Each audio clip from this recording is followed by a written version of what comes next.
Hello and welcome my YouTube channel Eklavya GS world. Think different and go ahead. अभी हम लोग बात करेंगे पॉलिटी में 50 important questions session 15 important questions के बारे में हम लोग बात कर रहे हैं, जिसमें अबाउट 25 क्वेश्चंस हम लोग कर लिए थे। तो आज नेक्स्ट 25 क्वेश्चंस के बारे में हम लोग एक्सप्लेनेशन करेंगे और ये आपको जितने भी एग्ज़ाम्स है सभी के लिए काफ़ी हेल्पफुल है और कहीं न कहीं ये क्वेश्चंस पूछा गया है और आगे भी आने वाले जो एग्जामिनेशंस हैं, चाहे वो रेलवे हो, एसएससी हो, बीपीएससी हो, पीसीएस जो भी हो, उसमें आपको ये बहुत ही कहीं न कहीं आपको एग्ज़ाम में पूछ दिया जाएगा। तो हम लोग नेक्स्ट स्टार्ट करते हैं जो 26 नंबर क्वेश्चन था। उस दिन हम लोग 25 क्वेश्चंस करीब कर चुके थे। तो आज जो 25 क्वेश्चन नंबर 26 है वो ये है कि जो भारत के उपराष्ट्रपति तो भारत के जो उपराष्ट्रपति हैं, है ना, बनने के लिए मिनिमम एज मतलब न्यूनतम आयु क्या है, न्यूनतम आयु कितनी वर्ष है। मतलब भारत का राष्ट्रपति यदि बनना है तो उसके लिए कितने वर्ष चाहिए। तो ऑप्शन ए में आपको है 25 वर्ष, बी नंबर में है 26,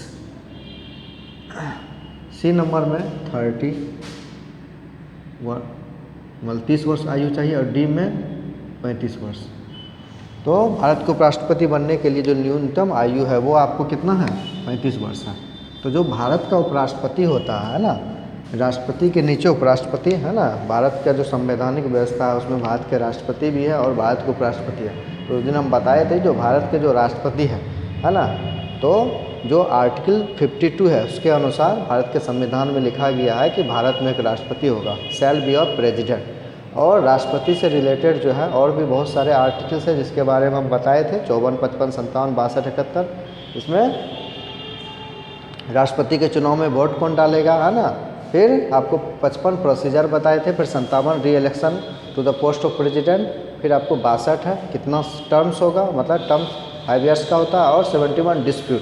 अभी हम लोग बात करने के लिए जा रहे हैं उपराष्ट्रपति के बारे में, है ना। उपराष्ट्रपति जो वाइस प्रेसिडेंट बोलते हैं, इंग्लिश में क्या बोलते हैं, वाइस प्रेसिडेंट। तो जो उपराष्ट्रपति होता है ये भी संविधान में इसकी व्याख्या किया गया है। तो भारत का उपराष्ट्रपति बनने के लिए 35 वर्ष चाहिए। और प्रथम उपराष्ट्रपति जो भारत के थे, प्रथम उपराष्ट्रपति वो कौन थे, डॉक्टर सर्वपल्ली राधाकृष्णन, डॉक्टर सर्वपल्ली राधाकृष्णन। और वर्तमान जो उपराष्ट्रपति है ना, वर्तमान उपराष्ट्रपति है वो वेंकैया नायडू। कौन है, वेंकैया नायडू। तो भारत के जो उपराष्ट्रपति होते हैं, तो हमें मालूम है कि जो संसद हमारा पार्लियामेंट, उसमें हाउस कितने, हाउस मतलब सदन, 2 सदन है, एक है लोकसभा, एक है राज्यसभा, है ना। तो लोकसभा का जो चेयरमैन होता है वो कौन होता है, लोकसभा स्पीकर होता है। लेकिन जो राज्यसभा का चेयरमैन होता है, इसको हम लोग हिंदी में सभापति बोलते हैं, या राज्यसभा का अध्यक्ष बोलेंगे या सभापति, वो हमारा कौन होता है, उपराष्ट्रपति होता है। कौन होता है, उपराष्ट्रपति होता है। तो भारत को उपराष्ट्रपति बनने के लिए न्यूनतम जो आयु है वो 35 वर्ष चाहिए, है ना। प्रथम उपराष्ट्रपति डॉक्टर सर्वपल्ली, अभी वर्तमान वेंकैया नायडू है। और जो राज्यसभा के उप सभापति होते हैं वो कौन होते हैं, भारत के उपराष्ट्रपति होते हैं, है ना। पदेन सभापति बोल सकते हैं, मतलब ऑलरेडी वो पोस्ट उपराष्ट्रपति को चला जाता है, उपराष्ट्रपति ही क्या करते हैं, उसके सभापति होते हैं। उपराष्ट्रपति जो है ना, राष्ट्रपति के अनुपस्थिति में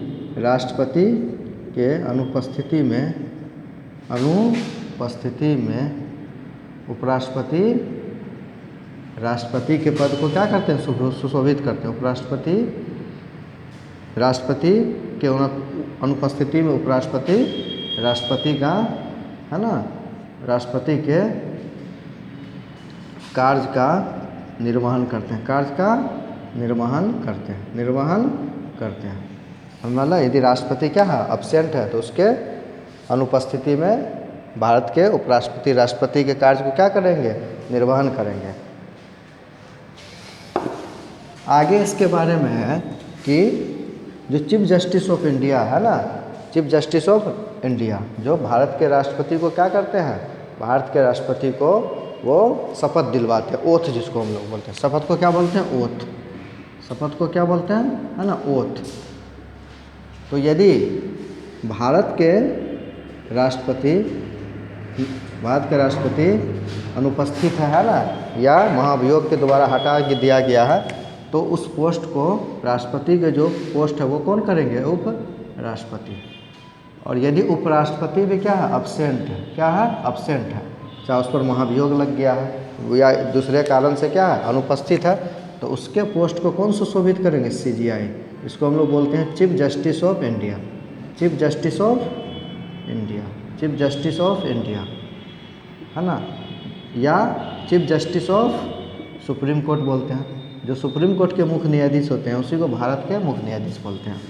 तो प्रथम CGI मतलब चीफ जस्टिस ऑफ इंडिया कौन थे, है ना? क्वेश्चन पूछा जाता है कि कौन प्रथम CGI थे जिन्होंने राष्ट्रपति के पद को ग्रहण किया और साथ ही उपराष्ट्रपति के भी पद को ग्रहण किया, तो उसका नाम था M.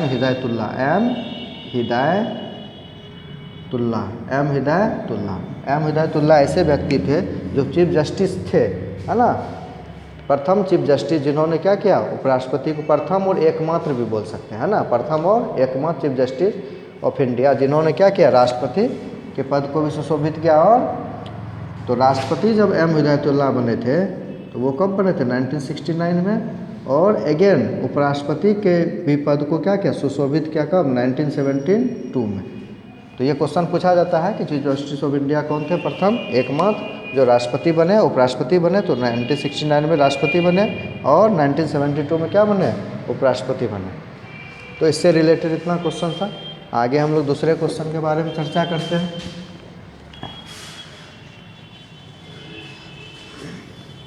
आगे हमारा है 27 नंबर क्वेश्चन। वो ये है कि 27 नंबर क्वेश्चन है कि आपको which of the following writ is used to restrain a person from holding a public office which is not entitled to. मतलब इसमें यह कहा जाता है कि ये जो आपको अभी जो हम लोग क्वेश्चन के बारे में प्रश्न के बारे में बात करेंगे वो होगा कि यदि कोई व्यक्ति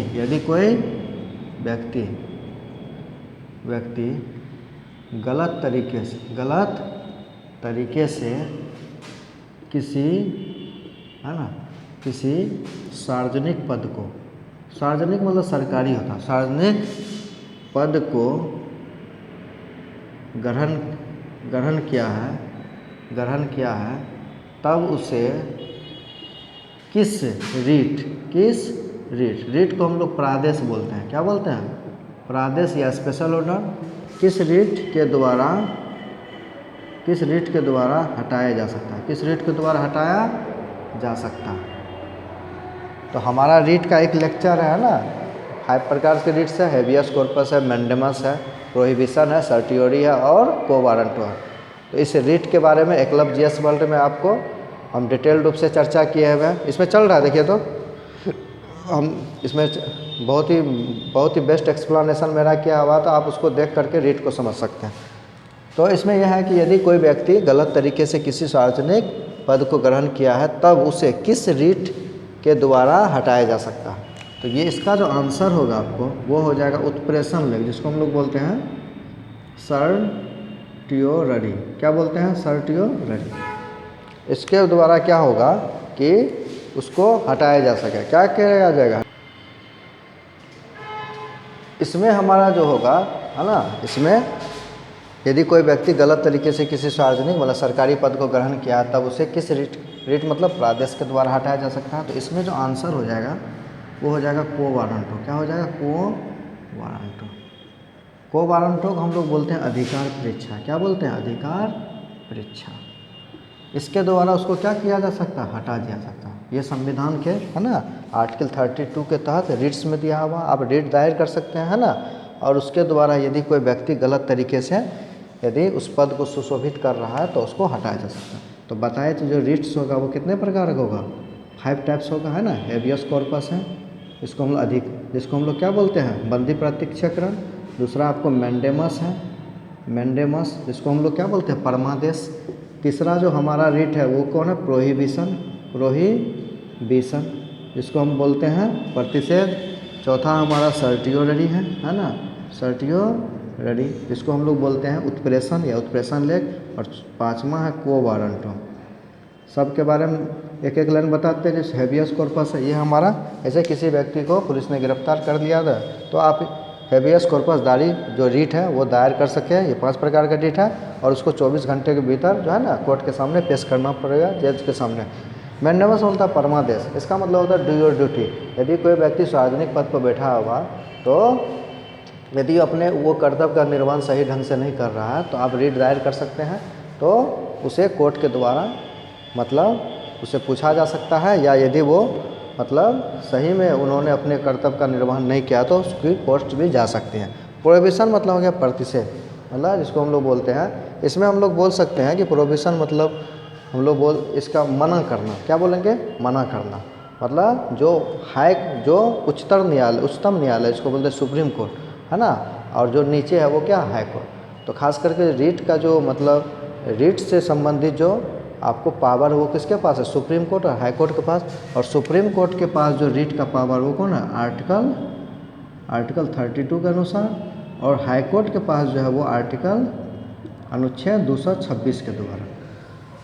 उसके बाद सर्टियोरी है, जिसको हम लोग बोलते हैं उत्प्रेषण लेख। मतलब इसका मतलब होता है कि गिव द सर्टिफिकेट, प्रमाण पत्र देना, है ना।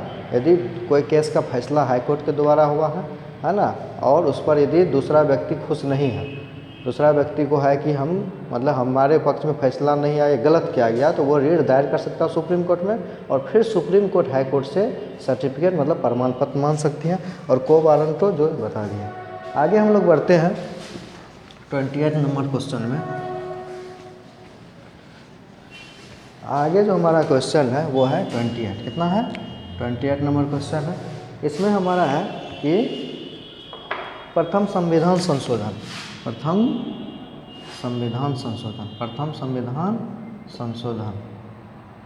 कब हुआ? प्रथम संविधान संशोधन कब हुआ?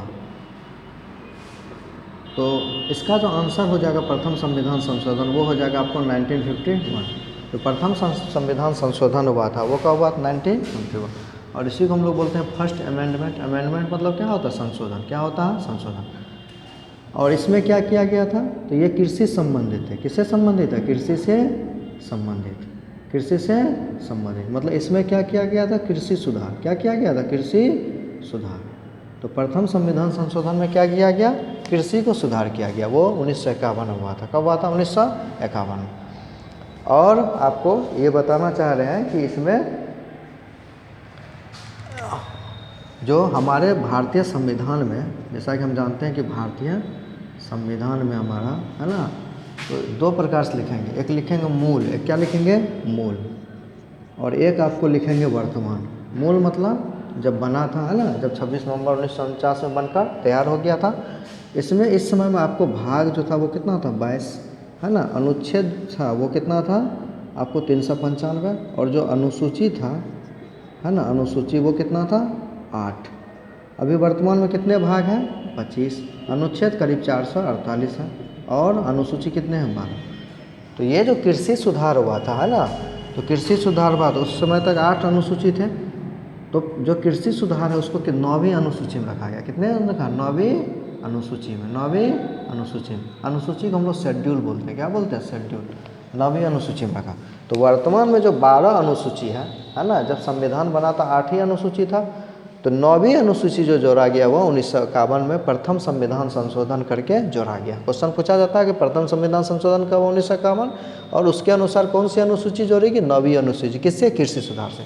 फिर पढ़ेंगे 10वीं अनुसूची, है ना, 10वीं अनुसूची। और ये किससे संबंधित है? दल बदल कानून से। दल बदल कानून से। इसको हम लोग इंग्लिश में बोलते हैं anti defection law. Anti defection law से किससे संबंधित? एंटी डिफेक्शन लॉ से। इसका मतलब ये होता है कि कोई आदमी है ना, किसी पार्टी से जीत करके एमएलए बना या एमपी बना, और कुछ दिन के बाद निजी स्वार्थ के कारण वो क्या किया? अपनी पार्टी को मतलब छोड़ करके दूसरा पार्टी ज्वाइन कर लिया। मतलब विधायक है, एमपी है, लेकिन उसका चिन्ह क्या हो गया? बदल गया। तो इस केस में 10वीं अनुसूची, है ना, 10वीं अनुसूची के तहत 10वीं अनुसूची कब लाया गया? 1952 में। 1952, जिसको हम लोग दल बदल कानून बोलते हैं। और वो किससे संबंधित है? 10वीं अनुसूची। और 10वीं अनुसूची जोड़ा गया। दल बदल कानून, है ना, दल बदल कानून 1952 के अनुसार 10वीं अनुसूची को जोड़ा गया। 10वीं अनुसूची को जोड़ा गया क्यों? क्योंकि आदमी कोई व्यक्ति किसी पार्टी से जीत करके वो सभा में जाता था, लेकिन सभा मतलब लेजिस्लेटिव असेंबली या जो पार्लियामेंट है, और बाद में वो क्या करता था, पार्टी को बदल दे। इस स्थिति में एक कानून बनाया गया और जिसके अनुसार यदि वो पार्टी बदलता है तो उसकी विधायक की, है ना, जो जिस पोस्ट को सुशोभित कर रहा है वो पोस्ट उसका क्या हो जाए, ख़त्म हो सकता है। एमपी है तो वो स्वयं ही वो पोस्ट क्या हो जाएगा, ख़त्म हो जाएगा। तो इस प्रकार से 10वीं अनुसूची को जोड़ा गया। उसके बाद 11वीं अनुसूची, 11वां अनुसूची ये आपको पंचायती राज से है। ये किससे है? पंचायत से, पंचायती राज से संबंधित। किससे संबंधित है? पंचायती राज को एक कानून का दर्जा दिया गया। ये कब हुआ था? 1992 में, 1992-93 में। और एक अनुसूची था 12वीं अनुसूची। कौन था? 12वीं अनुसूची। ये संबंधित है नगर पालिका से। किससे संबंधित है? नगर पालिका। तो 8 अनुसूची जो संविधान में था, उसके बाद जो 4 अनुसूची था यही था 9वीं अनुसूची, 10वीं अनुसूची, 11वीं अनुसूची, 12वीं अनुसूची। 9वीं अनुसूची 1951 में लाया गया। 10वीं अनुसूची 1952 में दल बदल कानून, और 11वां अनुसूची पंचायती राज, और 12वीं अनुसूची क्या था? नगर पालिका, और ये भी 1992-93 है ना, 1992। तो 11वीं अनुसूची में जो पंचायती राज उसको क्या कानून बना दिया गया। क्या बना दिया है? कानून। और नगर पालिका को भी क्या बना दिया? कानून। और ये जो पंचायती राज हम देख रहे हैं ये त्रिस्तरीय। कैसा है? त्रिस्तरीय। कैसा है? त्रिस्तरीय। ग्राम स्तर पे, प्रखंड स्तर पे, और एक जिला स्तर पे। ग्राम स्तर पे ग्राम पंचायत का जो मुखिया होता है ना, सरपंच है। प्रखंड में पंचायत समिति जो प्रमुख का निर्वाचन करता है, और फिर जिला में जिला परिषद, है ना। नगर पालिका भी त्रिस्तरीय। कितने स्तरीय है? त्रिस्तरीय। एक को हम लोग बोलते हैं नगर पंचायत। नगर पंचायत, नगर पंचायत मतलब वैसे गांव, है ना, वैसे गांव जो नगर बनने या बाजार बनने में परिवर्तित हो गया, बाजार के रूप में परिवर्तित हो गया, उसको बोलते हैं नगर पंचायत, जो सबसे छोटा स्तर है। दूसरा होता है इसमें नगर पालिका। क्या होता है? नगर पालिका। इसको हम लोग म्यूनिसिपैलिटी बोलते हैं ना, म्यूनिसिपल, सॉरी नगर पालिका। इसमें 3, इसको मिटाना पड़ेगा यहाँ पे। जो हम लोग बोल रहे हैं, है ना, 9वीं अनुसूची 10 में ये तो बता दिए हैं। जो नगर पालिका के बारे में बता रहे हैं, नगर पालिका, इसको हम लोग म्यूनिसिपैलिटी बोलते हैं। क्या बोलते हैं? म्यूनिसिपैलिटी। ये भी 3 स्तरीय। कितने स्तरीय है? 3 स्तरीय। जो सबसे छोटा स्तर है उसको बोलते हैं नगर पंचायत, है ना, जैसे जोगबनी है, ये क्या? नगर पंचायत। दूसरा जो उसको बोलते हैं नगर परिषद। क्या बोलते हैं? नगर परिषद। और तीसरा होता है नगर निगम। क्या होता है? नगर निगम। तो वैसा गांव जो बाजार के रूप में, मार्केट के रूप में क्या हुआ? ट्रांसफॉर्मेशन हो गया, बदल गया, उसको हम लोग नगर पंचायत बोलते हैं ना, नगर पंचायत बोलते हैं। म्यूनिसिपल पंचायत बोलते हैं। क्या बोलते हैं? म्यूनिसिपल पंचायत, म्यूनिसिपल पंचायत बोलते हैं। नगर परिषद हम इसको बोलते हैं म्यूनिसिपल, है ना, परिषद को काउंसिल। क्या बोलेंगे? काउंसिल। और एक होता है नगर निगम, इसको बोलते हैं म्यूनिसिपल, निगम को कॉरपोरेशन। क्या बोलेंगे? कॉरपोरेशन। ये होता है ना। तो 9वीं अनुसूची में क्या हुआ? कृषि सुधार हुआ 1951 में। 9वीं अनुसूची जोड़ा गया, दल बदल कानून, है ना, 1952 में। और 10वीं अनुसूची को जोड़ा गया। 11वीं में पंचायत को कानून का दर्जा दे दिया गया। और 12वीं अनुसूची वो भी 1992 में, नगर पालिका को कानून का दर्जा दे करके, और वो भी कितना है? 3, नगर पंचायत, नगर परिषद और नगर निगम।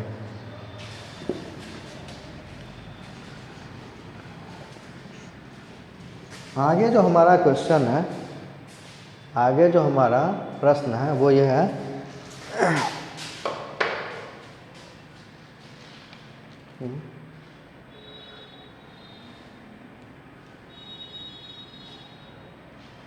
आपको 7वां संविधान संशोधन, 7वां संविधान संशोधन, 7वां संविधान संशोधन 1956। तो पहला क्वेश्चन तो इसी में हो गया कि 7वां संविधान संशोधन कब हुआ? तो 1956। किससे संबंधित है? किससे संबंधित है? 7वां संविधान संशोधन किससे संबंधित है? तो ये जो संबंधित है आपको राज्य पुनर्गठन आयोग से। आंसर क्या हो जाएगा? राज्य राज्य पुनर्गठन आयोग से। किससे संबंधित है? राज्य पुनर्गठन आयोग, है ना, राज्य पुनर्गठन आयोग। इसी को हम लोग इंग्लिश में बोलते हैं state reorganisation commission, reorganisation commission. तो ये जो राज्य पुनर्गठन आयोग जो बना था, है ना, तो ये जो है आपको 1956 से, है ना। तो राज्य पुनर्गठन आयोग के बारे में जब बात करेंगे तो राज्य पुनर्गठन आयोग के जो अध्यक्ष थे, है ना, अध्यक्ष, वो कौन थे? फजल अली। कौन थे? फजल अली। इसीलिए इसको क्या बोलते हैं? फजल अली आयोग भी बोलते हैं। इसीलिए इसको क्या बोलते हैं? फजल अली आयोग, फजल अली आयोग। और ये 1956 की बात है ना। राज्य पुनर्गठन आयोग जो 1956 से है, और 7वां संविधान संशोधन 1956 जो हुआ था उसमें राज्य को पुनर्गठन हो गया, किया गया था, राज्य को पुनर्गठन।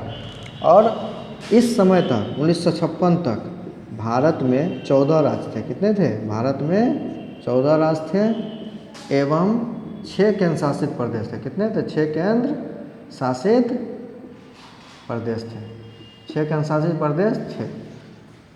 और इसके बाद जब राज्य पुनर्गठन किया गया तो फिर राज्यों की संख्या क्या हो गई? बढ़ी, राज्यों की संख्या बढ़ी।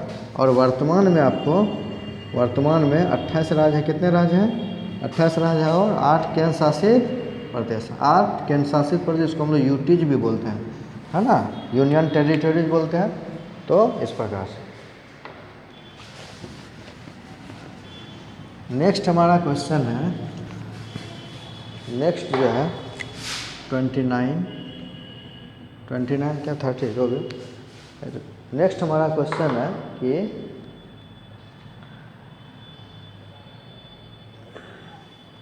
आपको फर्स्ट लेवन या चिल्ड्रन वर्किंग अंडर 14 ईयर्स, इसमें ये बता रहा है कि जो, जैसे कि हम लोग फंडामेंटल राइट के बारे में बोलते हैं, एफआर के बारे में, है ना।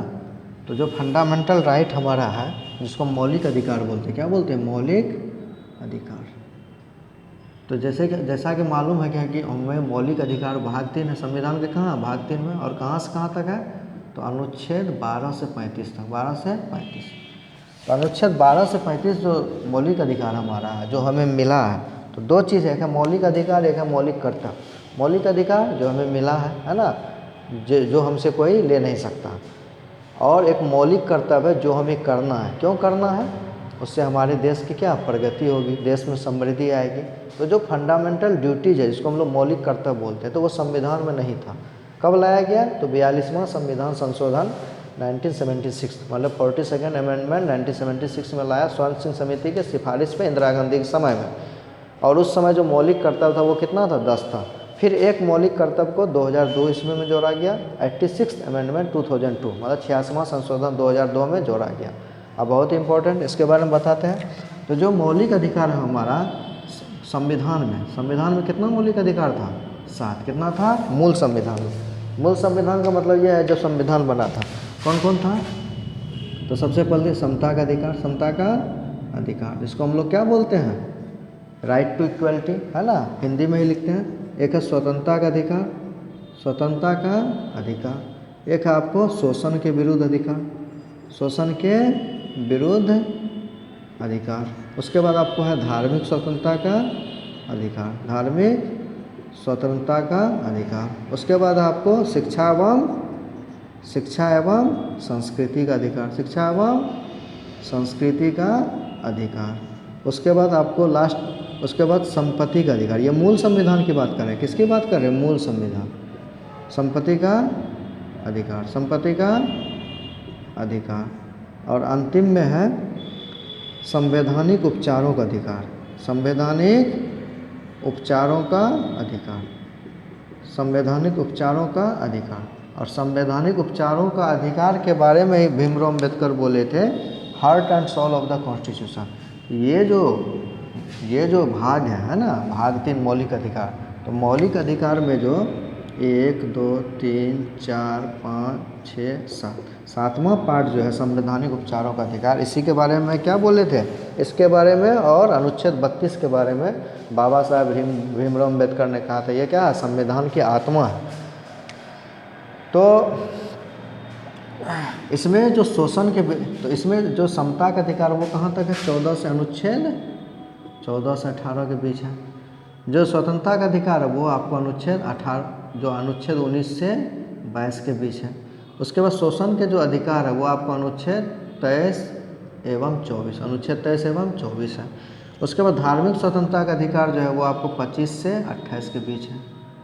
उसके बाद शिक्षा एवं संस्कृति का अधिकार जो है वो आपको है 29 अनुच्छेद 29 एवं 30। और जो संपत्ति का अधिकार है वो आपको अनुच्छेद 31 में था। और संवैधानिक उपचारों का अनुच्छेद 32 से 35 के बीच, 32 से 35। लेकिन ये जो अनुच्छेद 31 है संपत्ति का अधिकार, इसको क्या किया गया, 44वां संविधान संशोधन, 44वां संविधान संशोधन 44वां संविधान संशोधन के द्वारा 44वां संविधान 1978 के द्वारा हटा दिया गया, द्वारा हटाकर इसे कानूनी अधिकार बना दिया। कानूनी अधिकार जिसको हम लोग बोलते हैं लीगल राइट, क्या बोलते हैं, लीगल राइट बना दिया गया, कानूनी अधिकार बना दिया गया। एवं अनुच्छेद 300 में रखा गया, अनुच्छेद 300 में रखा गया। तो हमारा इसमें क्वेश्चन था, क्वेश्चन फंडामेंटल राइट नहीं था। अब क्वेश्चन बता रहे हैं कि क्वेश्चन क्या था। जो प्रश्न था, प्रश्न हमारा ये था कि जो फोर्स्ड लेबर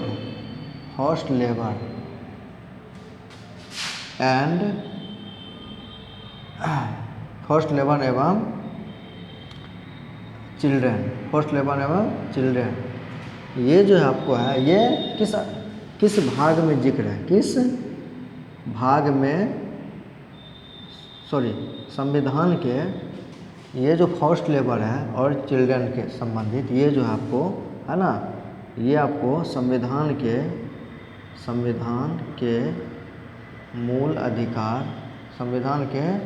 मूल अधिकार में किससे संबंधित है, तो ये जो संबंधित हमारा है, ये शोषण के विरुद्ध अधिकार से, शोषण के विरुद्ध अधिकार से क्या है, संबंधित है। मतलब right to against the exploitation. और इसमें कौन कौन आर्टिकल है, तो यहाँ पर लिखा हुआ है ना, शोषण के विरुद्ध अधिकार क्या है, 23 एवं 24। तो ये अनुच्छेद 23 एवं 24। इसमें क्या दिया हुआ, इसके बारे में बता रहे हैं। जैसे कि आपको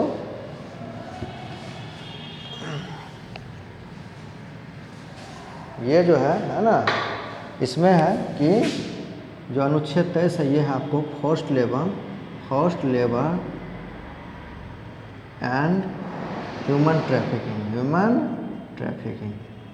इसका मतलब ये हुआ कि किसी को भी आप ज़बरदस्ती जो है वो आप काम नहीं करा सकते हैं, ज़बरदस्ती काम नहीं करा सकते हैं। दूसरी बात ह्यूमन ट्रैफिक, मतलब जो मानव तस्करी है इसके विरुद्ध है ना, जो मानव तस्करी आप नहीं कर सकते, मतलब किसी व्यक्ति को आप ज़बरदस्ती लेबर के रूप में काम नहीं करा सकते हैं, और कोई मानव है, ह्यूमन है, उसका तस्करी से संबंधित है। ये अनुच्छेद 24 जो ये चिल्ड्रन से संबंधित, किससे संबंधित है, चिल्ड्रन। और इसमें यह है कि जो 6 से 14 वर्ष के बच्चे हैं, 6 से 14 वर्ष के बच्चे है ना, उसे है ना कंपनी या फैक्ट्री में नहीं रखा जा सकता, मतलब कानूनी अपराध है, नहीं रखा, मौलिक अधिकार है। तो इसका क्या मौलिक अधिकार है, तो अभी तो हम मौलिक अधिकार के बारे में बताएं। तो इसका मौलिक अधिकार क्या है, शिक्षा है। मौलिक अधिकार क्या है, शिक्षा। और ये जो मौलिक अधिकार शिक्षा है, इसी के बारे में हम लोग बात कर रहे हैं कि जो 86वां संविधान संशोधन हुआ तो 2002 में, मतलब 86वां संविधान संशोधन 2002 में हुआ था। इसी में कहा गया था कि फ्री एंड कंपलसरी एजुकेशन,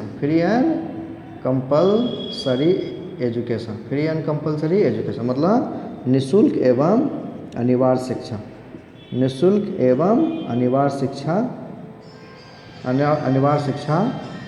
बच्चों का मौलिक अधिकार,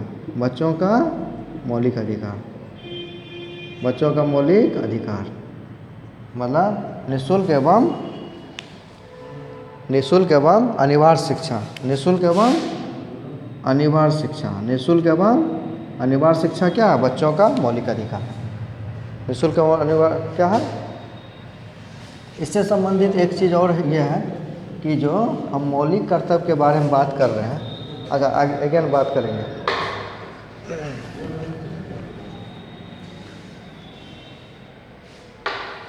इसमें क्वेश्चन ऐसा है कि जो हमारा फंडामेंटल ड्यूटीज है, फंडामेंटल ड्यूटीज मतलब मौलिक कर्तव्य क्या है? मौलिक कर्तव्य को किस अनुच्छेद के अंतर्गत रखा गया? किस अनुच्छेद के अंतर्गत रखा गया? किस अनुच्छेद के अंतर्गत रखा गया?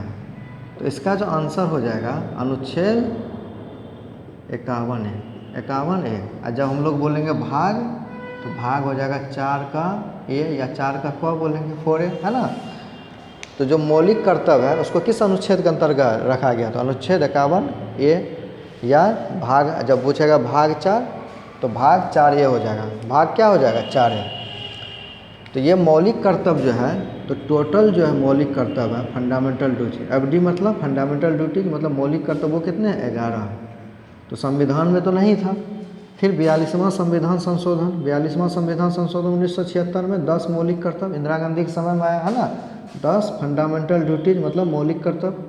और पुनः 86वां संविधान संशोधन 2002 में एक मौलिक कर्तव्य को जोड़ा गया था। टोटल कितना मौलिक कर्तव्य हो गया? 11। टोटल कितना हो गया? 11 मौलिक कर्तव्य। और जो 11वां मौलिक कर्तव्य, 11वां मौलिक कर्तव्य है वो ये है कि जितने सभी गार्जियन है ना, तो गार्जियन में माता पिता या घर के जो बड़े हैं सब आ गया। गार्जियन या पेरेंट्स मतलब माता पिता की जिम्मेदारी है कि वे अपने 6 से 14 वर्ष के बच्चे को, 6 से 14 वर्ष के बच्चे को विद्यालय भेजें, विद्यालय में भेजें। तो यही आपको जो 11वां मौलिक कर्तव्य था, पहले 10 बना, फिर एक 86वां संशोधन 2002 में एक मौलिक कर्तव्य को जोड़ा गया, एक मौलिक कर्तव्य को जोड़ा गया।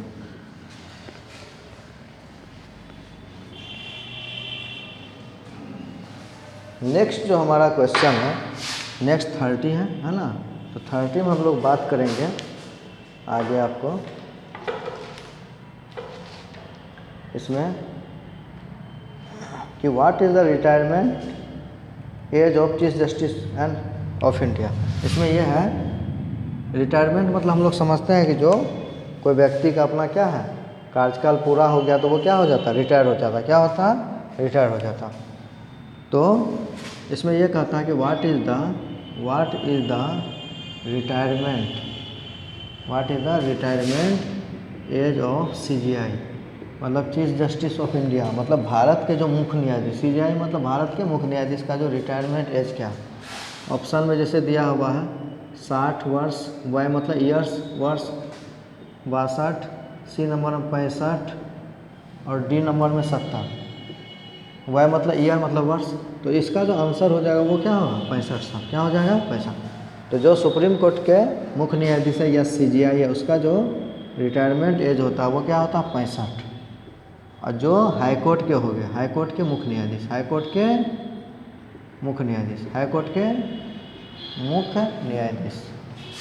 उसका जो होगा 62 वर्ष। क्या हो जाएगा? 62 वर्ष। और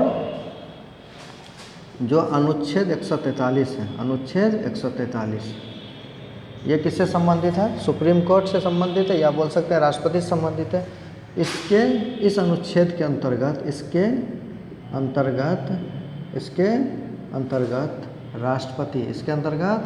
राष्ट्रपति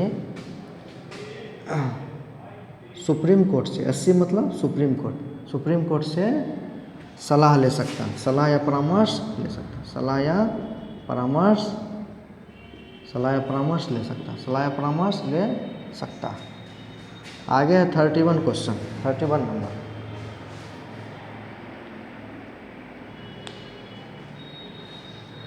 कहता है कि भारत के राष्ट्रपति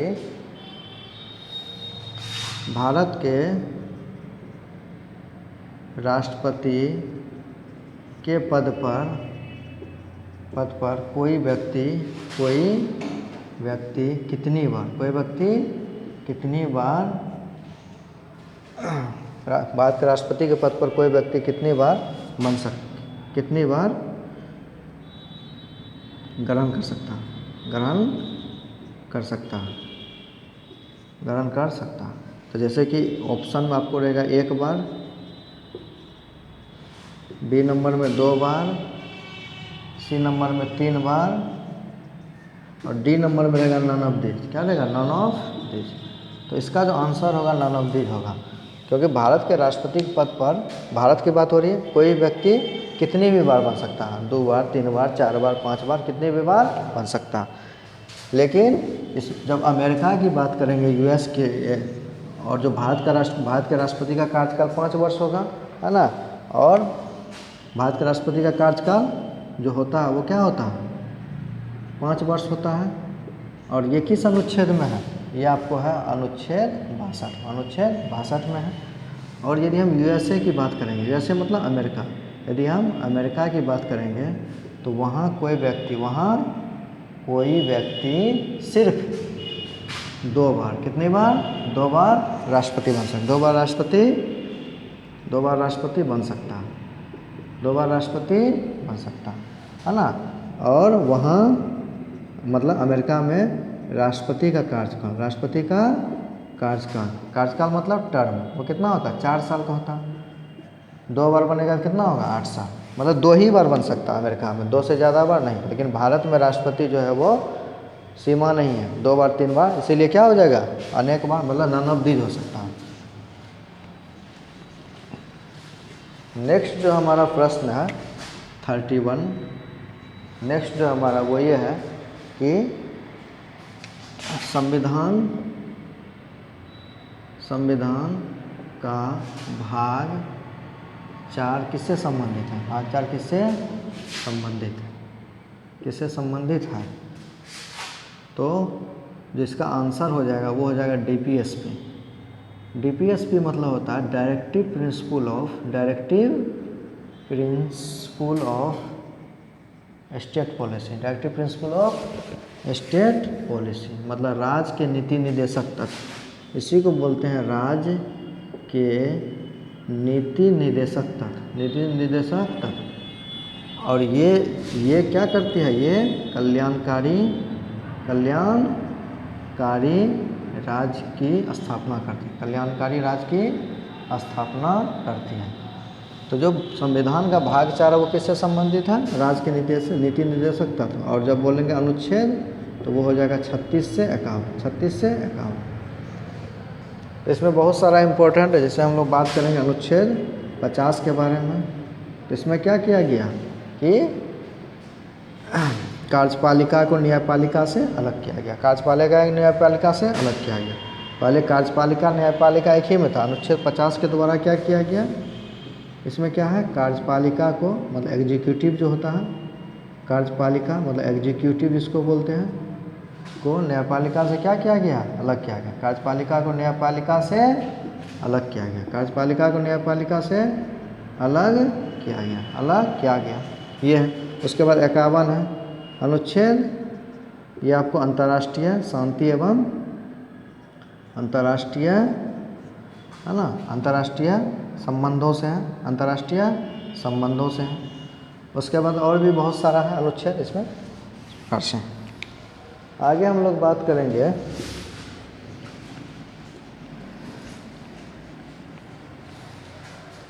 इसमें कि किस अनुच्छेद में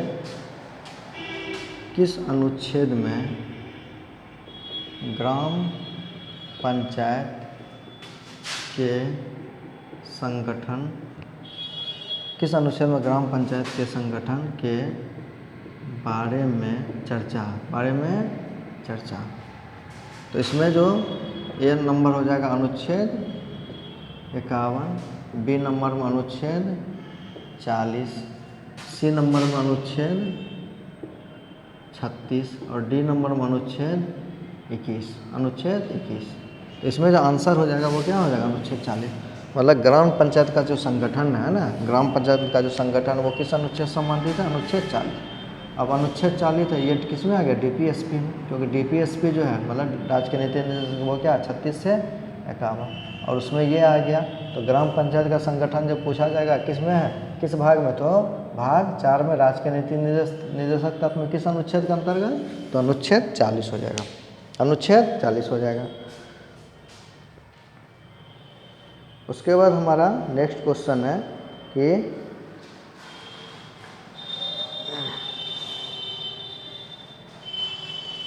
भारत में राष्ट्रपति शासन, क्वेश्चन है भारत में राष्ट्रपति शासन, राष्ट्रपति शासन, भारत में राष्ट्रपति शासन। तो भारत में राष्ट्रपति शासन की चर्चा किस भाग में है, किस भाग में, भारत में राष्ट्रपति शासन चर्चा किस भाग में है। तो भारत में राष्ट्रपति शासन की जो चर्चा है वो आपको ऐसे ए ऑप्शन हम लेते हैं भाग 15, बी नंबर में भाग 18, सी नंबर में भाग 20 और डी नंबर हम लोग लेते हैं भाग 5। तो आपको इसका आंसर जो हो जाएगा भारत में राष्ट्रपति शासन की चर्चा, तो राष्ट्रपति शासन की चर्चा वो किस में है, भाग 18। तो भाग 18 में अनुच्छेद 352 से 356 तक है, जिसमें 352 वो क्या है, वो आपको राष्ट्रीय आपातकाल के बारे में है, किसके बारे में है, राष्ट्रीय आपातकाल, नेशनल इमरजेंसी के बारे में है। फिर आपको 356 है राष्ट्रपति शासन के बारे में, किसके बारे में, राष्ट्रपति शासन के बारे में। और 352 से 356 है, 352 से 360, और 360 किससे है, वित्तीय आपातकाल, किससे संबंधित है, वित्तीय आपातकाल। तो भारत में ये लगा है, ये लगा, लेकिन वित्तीय आपातकाल कभी लगा नहीं। तो हम लोग बोल सकते हैं राष्ट्रपति शासन की चर्चा किस में है, भाग 18 में, और किस अनुच्छेद में, 352 60। 352 क्या कहता है, राष्ट्रीय आपातकाल, 356 राष्ट्रपति शासन, 360 वित्तीय आपातकाल के बारे में, फाइनेंशियल इमरजेंसी के बारे में। अब भाग 15 क्या है, तो भाग 15 में आपको किसके बारे में दिया होगा, चुनाव आयोग के बारे में, किसके संबंधित है, चुनाव आयोग से संबंधित, किससे संबंधित है, चुनाव आयोग से।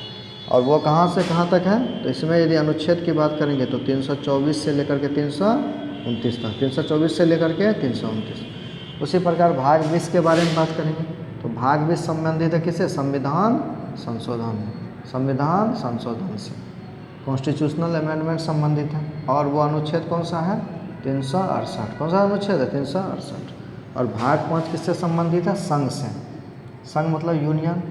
जैसे कि भाग 1 में क्या है, भाग 1 में हमारा क्या, संघ एवं उसके राज्य क्षेत्र, यूनियन एंड इट्स टेरिटोरी। भाग 2 में क्या है, संविधान के भाग 2 में तो नागरिकता मतलब सिटीजनशिप। भाग 3 में मौलिक अधिकार। भाग 4 में क्या है हमारा, राज्य के नीति निर्देशक तत्व। भाग 4 और या क या ए बोल सकते हैं, वो उसमें क्या मौलिक कर्तव्य। और भाग 5 में क्या है, संघ। भाग 5 में क्या है, संघ है, यूनियन। और ये कहाँ से कहाँ तक है, तो ये अनुच्छेद 52 से लेकर के 151 तक, 52 से लेकर के 151 तक।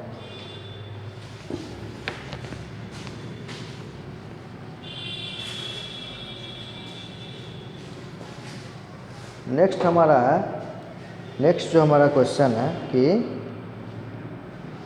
हु डिजाइन राष्ट्रपति भवन, मतलब राष्ट्रपति भवन को हु डिजाइन राष्ट्रपति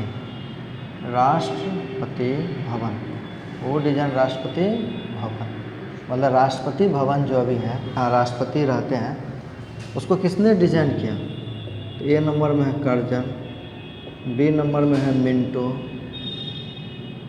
सी नंबर में है आपको मैकाले,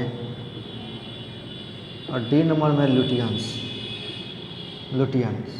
तो यदि हम लोग बोलेंगे कि राष्ट्रपति भवन को किसने डिजाइन किया, तो क्या बोलेंगे, एडविन लुटियन। क्या बोलेंगे, डी आंसर हो जाएगा एडविन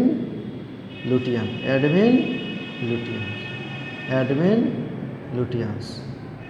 और जो राष्ट्रपति हमारा भवन है वो कहाँ है, रायसीना हिल पे। जब पूछेगा किस हिल पे है, किस पहाड़ी पे है, तो क्या बोलेंगे, रायसीना हिल पे। कहाँ पे है, रायसीना हिल पे। और राष्ट्रपति को संविधान, संसद का अभिन्न अंग बोला जाता है ना, संसद का अभिन्न अंग भी बोला जाता है, अभिन्न अंग भी बोला जाता है। संसद के कितने अंग हैं? जब बोलेंगे सदन तो 2, और जब बोलेंगे अंग तो 3 हो जाएगा। कितना हो जाएगा? 3। कितना अंग हो जाएगा? 3। लोकसभा, राज्यसभा और राष्ट्रपति। लोकसभा और राज्यसभा, जब कोई भी बिल है ना, पहले बिल के रूप में, बिल मतलब विधेयक होता है ना, बिल और एक्ट दोनों अलग है। तो सबसे पहले विधेयक के रूप में ही क्या होता है, उसको पास किया जाता है, और जब लोकसभा राज्यसभा से पास कर दिया जाता है तो फिर राष्ट्रपति के पास जाता है, फिर राष्ट्रपति के मुहर के बाद वो कानून बनता है। तब तक वो क्या हो, विधेयक ही रहता है। क्या रहता है? विधेयक। इसको हम लोग क्या बोलते हैं? बिल बोलते हैं। क्या बोलते हैं? बिल बोलते हैं। क्या बोलते हैं हम लोग? बिल बोलते हैं उसको। उसके बाद नेक्स्ट हमारा क्वेश्चन है कि लोकसभा के निर्वाचन के लिए, लोकसभा के निर्वाचन के लिए न्यूनतम आयु। तो ये तो बहुत आसान क्वेश्चन है। न्यूनतम आयु क्या है? न्यूनतम आयु क्या है? तो ये यदि ऑप्शन देते हैं 30 वर्ष, बी नंबर में 20 वर्ष, सी नंबर में 25 वर्ष, और डी नंबर में क्या होगा? 35 वर्ष। तो आंसर हो जाएगा 25 वर्ष लोकसभा के निर्वाचन के लिए, है ना। तो लोकसभा, तो हम लोग एक चीज़ में बता देना चाह रहे हैं कि जिस समय केंद्र में, कहाँ पे? केंद्र में क्या होता है? संसद होता है, जिसको हम लोग पार्लियामेंट। उसी प्रकार राज्य में क्या होता है? राज्य में विधानमंडल होता है। क्या होता है? विधानमंडल। इसको हम लोग पार्लियामेंट बोलते हैं। संसद में क्या बोलते हैं? पार्लियामेंट। इसको हम लोग बोलते हैं, विधानमंडल को बोलते हैं लेजिस्लेचर बोलते हैं। क्या बोलते हैं? लेजिस्लेचर। क्या बोलते हैं? लेजिस्लेचर। अब यहाँ संसद का भी कितना होगा? 3।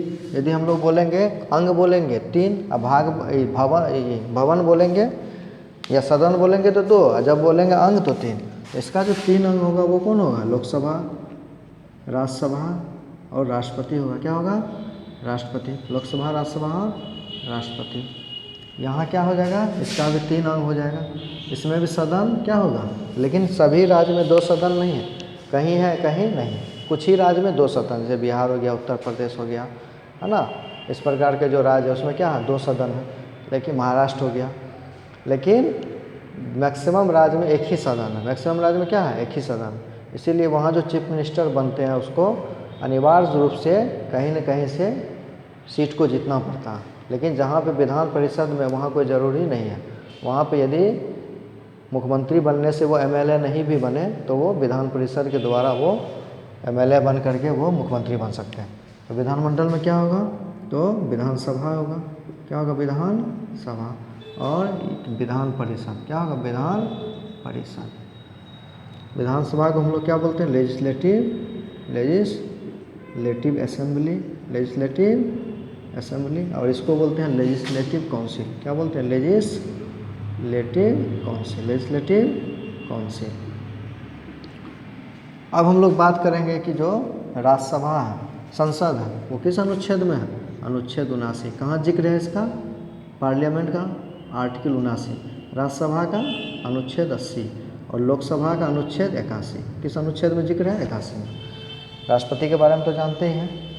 इसमें हम लोग क्या करेंगे कि तुलना करेंगे। तो यहाँ यदि संसद है तो यहाँ क्या है? विधानमंडल है।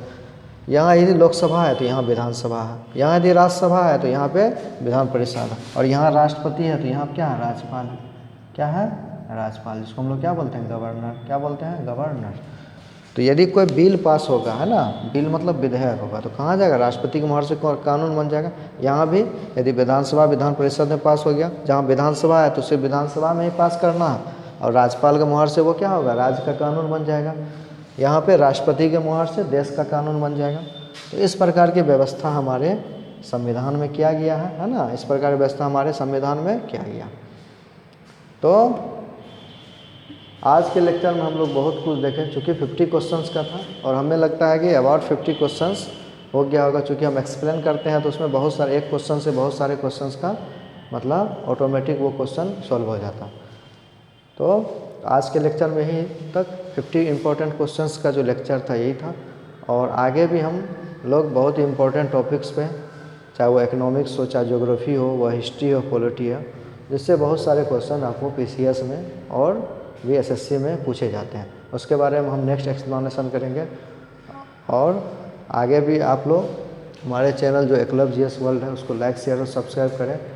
और आगे भी बहुत अच्छा हम लोग जो जनरल स्टडी के बारे में और भी बहुत सारा डिस्कस एक्सप्लेनेशन करते रहेंगे। तो थैंक यू सो मच।